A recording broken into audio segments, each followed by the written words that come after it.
In every friend group, people are known for something. There's the one who plans a trip down to the minute. There is the friend who is the first person to call you on your birthday. And then there's me. I am known for always having my phone battery at 5%. Not low, not getting there, like actually 5%. Not today, though, I promise. At this point, my loved ones, they don't ask me how I'm doing. They're like, do you have your charger with you? And honestly, for most of my life, that's kind of how I live too. Always running low and pushing, always trying to squeeze one more thing out of myself before I shut down. That started when I was young. I remember visiting my grandfather in India, walking down the street on one of those really humid Mumbai days where even your thoughts feel sweaty. And he told me something I've never forgotten. He told me that he wished that he had gone past the second grade. And then he told me that education opens doors that our family had never been welcome in. He told me that as a young woman who could speak up, dream big, and fight for what she wanted, I should never take that for granted. And I took that seriously, maybe a little too seriously.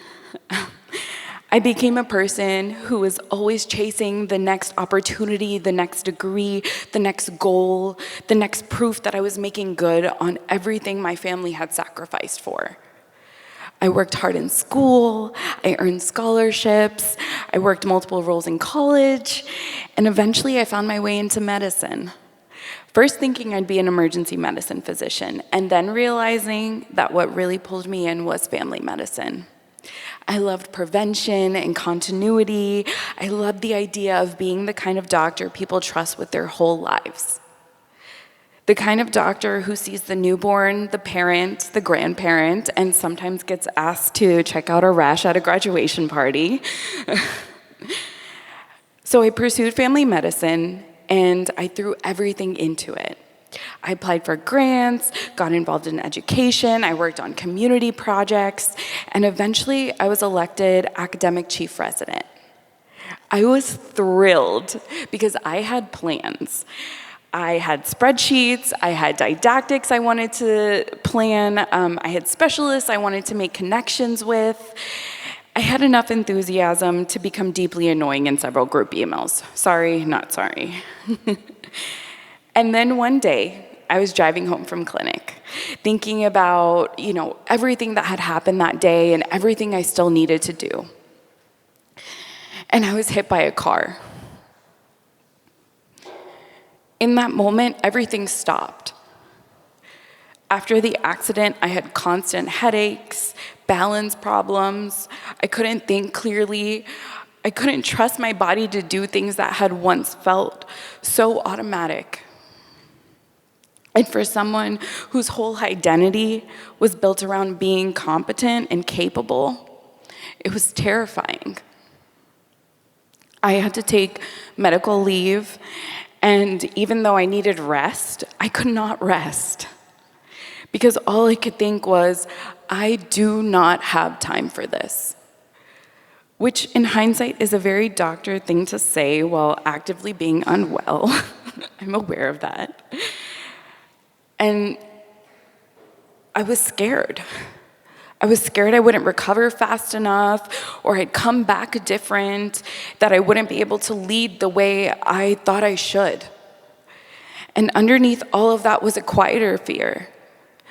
If I can't keep achieving, then who am I? So during that month, I worked incredibly hard to get better.